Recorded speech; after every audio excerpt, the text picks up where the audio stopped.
Welcome to special analysis. నేను అమ్మ మండవ. ఈరోజు అనాలిసిస్లో భాగంగా మనం తీసుకోబోతున్న టాపిక్ ఏంటంటే, ఈరోజు అనాలిసిస్కి నేను ఒక టైటిల్ పెట్టినాను. ఆ టైటిల్ చూసినట్లయితే మీరు రోజా జగన్మోహన్ రెడ్డికి షాక్ ఇచ్చారా అని చెప్పి టైటిల్ పెట్టాను. దాని కంటిన్యూషన్గా స్టాలిన్కి రోజా మద్దతు వెనుక అసలు కారణం ఏంటి అని కూడా టైటిల్ పెట్టున్నాను నేను. ఆ అంశం గురించి ఈరోజు మనం డిస్కస్ చేసే ప్రయత్నం చేద్దాం.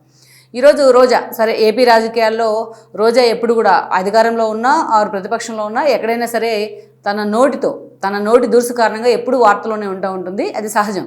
అయితే ఈ రోజున ఒకసారిగా చెన్నై రాజకీయాల్లో కూడా ఆవిడ చర్చనీయాంశం అయ్యారు. అందుకు కారణం ఏంటంటే, మార్చి 1న డిఎంకే అధినేత అదేవిధంగా తమిళనాడు ముఖ్యమంత్రి స్టాలిన్ తన బర్త్డేని జరుపుకున్నారు. ఆ పుట్టినరోజు వేడుకల్లో ఆవిడ పాల్గొనడం జరిగింది. సరే, ఆవిడని గెస్ట్గా పిలిచారా, అటు ఇండస్ట్రీ నుంచి వచ్చిన ఆవిడ కాబట్టి అటు ఉదయనిధి లాంటి వాళ్ళకి పరిచయం ఉన్న కారణంగా ఆవిడని పిలిచారనేది మనం పక్కన పెడితే, ఆవిడ అక్కడ కొన్ని కాంట్రవర్సీ స్టేట్మెంట్స్ ఇచ్చున్నారు. స్టాలిన్ని పొగుడుతూ వచ్చారు. ప్రతి మహిళ ఖాతాలోకి 1000 రూపాయలు వెళ్తున్నాయి అనేది ఆమె పొగుడుతూ వచ్చి చెన్నై రాజకీయాల్లో కూడా చంద్రబాబు నాయుడు పేరు తీసుకొచ్చారు. చంద్రబాబు నాయుడిని ప్రతి మహిళ ఖాతాలో నగదు జమ చేస్తూ ఉన్నారు, ఇంతవరకు అతిగతి లేదని చెప్పేసి చంద్రబాబు నాయుడిని విమర్శించారు ఆవిడ. సో అంతవరకు కూడా మనం ఓకే చెప్దాం. అయితే దానికన్నా పక్క రాష్ట్రానికి వెళ్ళి ఇక్కడున్న ముఖ్యమంత్రుల మీద కమెంట్స్ చేయడం అంటే అది ఆవిడకి వెనక ముందు లేకపోతే మంచి చెడు ఈ విచక్షణ జ్ఞానం ఎప్పుడూ ఉండదు. ఆవిడ నోట్లోంచి అలాంటి మాటలే మనం ఎక్స్పెక్ట్ చేస్తాం. అంతకు మించి ఆవిడ మారిద్దని కూడా మనం అనుకోవడం అత్యాశ అవుతుంది. కాకుంటే ఈరోజు జగన్మోహన్ రెడ్డికి నిజంగానే షాక్ ఇచ్చే ప్రయత్నం చేసింది అన్న చర్చ ఎందుకు తెర మీదకి వచ్చింది అంటే, ఈరోజు డిఎంకే ఇండియా కూటమిలో ఉంది. ఇండియా కూటమిలో ఉండటమే కాదు, స్టాలిన్ ఈ రోజున తన కొడుకుతో ఒక మాట చెప్పించారు ఒక 2 days బ్యాక్. ఏదైతే ఇండియా కూటమిని లీడ్ చేయాలని తన తండ్రి అనుకుంటా ఉన్నారు, స్టాలిన్ అయితేనే ఇండియా కూటమికి అధినేతగా సరిపోతారు అని చెప్పి ఉదయనిధి స్టాలిన్ ఒక కామెంట్ చేశారు. అంటే స్టాలిన్ మద్దతు లేకుండా, ఆయన అనుమతి లేకుండా ఈ కామెంట్ చేశారని అనుకోం. ఎందుకంటే ఒకవేళ నిజంగా ఇండియా కూటమి ఇన్ కేస్ కాన్వర్ట్ కండిషన్లో లీడింగ్లోకి వచ్చి రేపు అధికారంలోకి వస్తే ఆ పొజిషన్లో ఎవరుంటారు, వాళ్ళే ముఖ్యమంత్రులు అవుతారు. అసలు ముందు అక్కడ అధికారం లేదు, ఆలు లేదు, చూలు లేదు అన్నట్టుగా ఇప్పటి నుంచే అక్కడ అధ్యక్ష రేస్ కోసం చర్చ జరుగుతూ వస్తుంది. సో అయితే మరి రాహుల్ గాంధీ ఆ వినపం విన్నారో లేదో నాకైతే తెలియదు, కానీ మల్లికార్జున ఖర్గేని తీసి ఇప్పుడు స్టాలిన్ని పెడితే ఆల్రెడీ మమత లాంటి వాళ్ళు ఇండియా కూటమి లీడ్ చేయాలని ఎప్పటి నుంచి అనుకుంటా ఉన్నారు. రీసెంట్గా కాంగ్రెస్ మాజీ ఎంపీ మణిశంకర్ అయ్యర్ కూడా ఇలాగే మాట్లాడారు. రాజ్యసభ కోసమే, సీట్ కోసమే ఇలా మాట్లాడుతున్నారనే విమర్శలు కూడా తెచ్చుకున్నారు. ఆయన మమత లీడ్ చేయాలి ఇండియా కూటమి అని ఆయన మాట్లాడారు. సో అంటే ఇన్ని గొడవలు ఉన్నాయి ఇండియా కూటమిలో అధికారంలో లేకుండానే. మరి వస్తే ఇంకెన్ని ఉంటాయో. ఇన్ కేసు వస్తే తన తండ్రి జాతీయ రాజకీయాల్లోకి వెళ్తే తాను చెన్నైకి ముఖ్యమంత్రి కావచ్చు అని అనుకుంటున్నట్టున్నారు ఉదయనిధి స్టాలిన్. అందుకే అలాంటి కామెంట్ చేశారు. అయితే ఈరోజు ఇండియా కూటమి లీడ్ చేయాలనుకోవడమే కాదు, మొన్నటికి మొన్న మనం చూస్తే బీహార్ ఎన్నికల ఫలితాల తర్వాత కూడా స్టాలిన్ ఒక కామెంట్ చేశారు.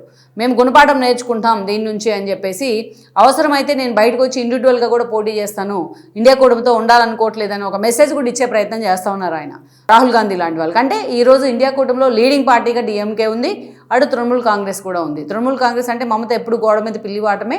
బట్ స్టాలిన్ డే 1 నుంచి వాళ్ళ మూల సిద్ధాంతాన్ని కాంగ్రెస్ అనుకూలంగా ఉంటుంది కాబట్టి నాస్తిక భావజాలం. సో అట్లాగే వాళ్ళు ఫాలో అవుతూ వస్తూ ఉన్నారు, కాంగ్రెస్తోనే ఫాలో అవుతూ ఉన్నారు.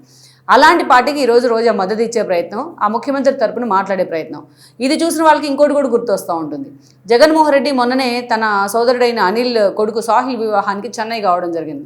మురుగప్ప గ్రూప్ అధినేత డాటర్తోని ఆయన పెళ్లి జరిగింది. జగన్మోహన్ రెడ్డి ఆ పెళ్లికి పెద్ద మనిషిగా వ్యవహరించారు. అక్కడ అందరినీ ఆహ్వానించడం మొదలుకొని అన్ని విషయాలని జగన్మోహన్ రెడ్డి అండ్ భారతే దగ్గరుండి చూసుకున్నారు. ఈ క్రమంలోనే స్టాలిన్ అండ్ ఉదయనిధి లాంటి వాళ్ళతో కూడా ఆయన ఆ రోజు కలవడం జరిగింది. అది పెద్ద వింత కాదు, ఎందుకంటే వాళ్ళు ఫంక్షన్కి వచ్చారు కాబట్టి వాళ్ళతో మీట్ అవ్వడం, వాళ్ళు వెల్కమ్ చేయడం పెద్ద విషయం కాదు. కాకపోతే జగన్మోహన్ రెడ్డి ఆ ఇండికేషన్ ఇచ్చిన కాసేపటికే, కొద్ది రోజులకే, కొంచెం గ్యాప్తోనే రోజా లాంటి వాళ్ళు స్టాలిన్ పక్కన కూర్చోవడం కానీ, అదే డిఎంకే వేడుకల్లో పాల్గొనడం కానీ, స్టాలిన్ బర్త్డే వేడుకల్లో పాల్గొనడం. ఇక్కడే ఇది డ్యూయల్ రోల్ కాదా, జగన్మోహన్ రెడ్డిని డినై చేయడం కాదా అన్న చర్చ జరుగుతోంది. అందుకు కారణం ఏంటంటే, జగన్మోహన్ రెడ్డి ఇప్పటికీ బీజేపీతోనే ఉన్నారు, బీజేపీ ఫోల్డ్లోనే ఉన్నారు. బయటికి వచ్చారు అని చెప్పడానికి ఆధారాలు లేవు. ఎందుకంటే ఈరోజు గతంలో ఎప్పుడైతే చంద్రబాబు నాయుడు బీజేపీతో విభేదించి ప్రత్యేక హోదా బదులు ప్యాకేజ్ ఇస్తానంటాం, దానికి చట్టబద్ధత అంటాం, అప్పుడు ఆయన బయటికి రావడం జరిగింది బీజేపీతో విభేదించి. ఆ రోజున ఆ గ్యాప్లోకి వైసీపీ వెళ్ళడంలో విజయసాయిరెడ్డి లాంటి వాళ్ళు కీలక పాత్ర పోషించారు. ఇక ఆ తర్వాత తెలంగాణ ఎన్నికలు, ముందస్తు ఎన్నికలు అయిపోయి కేసీఆర్ రెండోసారి అధికారంలోకి వచ్చిన తర్వాత జగన్మోహన్ రెడ్డి 151 సీట్లు సాధించడంలో ఆడ మోడీ లాంటి వాళ్ళ సాయం ఉండింది. కేసీఆర్ లాంటి వాళ్ళు ఆ ప్లాన్ని ఎగ్జిక్యూట్ చేశారు. అది అందరికీ తెలిసిన విషయమే. అందుకే టీడీపీ 23 సీట్లకే పరిమితమైంది. అయితే ఆ తర్వాత నుంచి చంద్రబాబు నాయుడు చాలా జాగ్రత్త పడుతూ వచ్చారు. 5 ఏళ్ల పాటు జగన్మోహన్ రెడ్డి ఏ స్థాయిలో బీజేపీ ప్యాంపర్ చేసింది మనకు తెలుసు. ఆఖరికి ఆర్థికంగా రాష్ట్రాన్ని అతలాకుతలం చేసిన, రివర్స్ టెండరింగ్లన్నా, పీపీఎల్ రద్దన్నా, రిజర్వ్ బ్యాంకుని మోసం చేసే ప్రయత్నం చేసిన, ఇన్ని చేసినా బీజేపీ అతన్ని కాపాడుతూనే వచ్చింది. ఆఖరికి తన సొంత బాబాయ్ మర్డర్ కేసులోంచి కూడా బీజేపీ నేతలు కాపాడుతూ వచ్చారు. అందుకనే జగన్మోహన్ రెడ్డి ఆ రోజు మనం ఒకసారి చెక్ చేసుకుంటే, బీజేపీ ఏదైనా బిల్ పెట్టిందనుకోండి, బీజేపీ నేతలు దాన్ని స్టడీ చేసి స్పందించే లోపే జగన్మోహన్ రెడ్డి ముందు దానికి వన్ సైడెడ్గా మద్దతు తెలుపుతూ ఉండేవాళ్ళు. ఇది చాలాసార్లు నవ్వులు పాలైన కూడా సందర్భం ఉంది, నవ్వులు పాలైన సందర్భం. అక్కడి నుంచి మనం చూసుకుంటే ఆ తర్వాత పవన్ కళ్యాణ్ వెళ్ళి టీడీపీతో కలవడం, చంద్రబాబు నాయుడు అరెస్టు కానీ ఈ పరిణామాల తర్వాత బీజేపీ కూడా ఒక లెక్కలోకి వచ్చింది. దట్టు 5 ఏళ్ళు చంద్రబాబు నాయుడు బీజేపీతో చాలా సానుకూలంగానే ఉన్నారు, ఎక్కడ వ్యతిరేకంగా వెళ్ళే ప్రయత్నం చేయలేదు. ఆయన ఊహించారు ముందు జరగబోతుంది ఏంటి అనేది. సో బీజేపీ కూడా వాళ్ళతో జతకలిసింది, కూటమి ఏర్పడింది. ఈరోజు కూటమి అధికారంలో ఉంది. అయినా సరే కూటమిలో 3 పార్టీలు, అటు బీజేపీతో ఇటు జనసేన అండ్ టీడీపీ కూడా ఉన్నాయి. అయినా సరే జగన్మోహన్ రెడ్డి తనకి ఎప్పుడు అవకాశం వచ్చినా బీజేపీతో తన మంచితనాన్నో లేకపోతే మోడీతో తన క్లోజ్ అనే విషయాన్ని ఎప్పుడు దాచుకోవడానికి ఆయన ప్రయత్నించాడు. ఈవెన్ ఈరోజు బీజేపీ అగ్రనేతలు కూడా వైసీపీ నేతలు బర్త్డేలు జరుపుకుంటా ఉంటే కొంతమంది శుభాకాంక్షలు చెప్తా ఉన్నారు. లైక్ అవినాష్ రెడ్డి, మిథున్ రెడ్డి లాంటి వాళ్ళు, గడ్కరీ లాంటి వాళ్ళు పెళ్లిరోజు శుభాకాంక్షలు కూడా చెప్తా ఉన్నారు.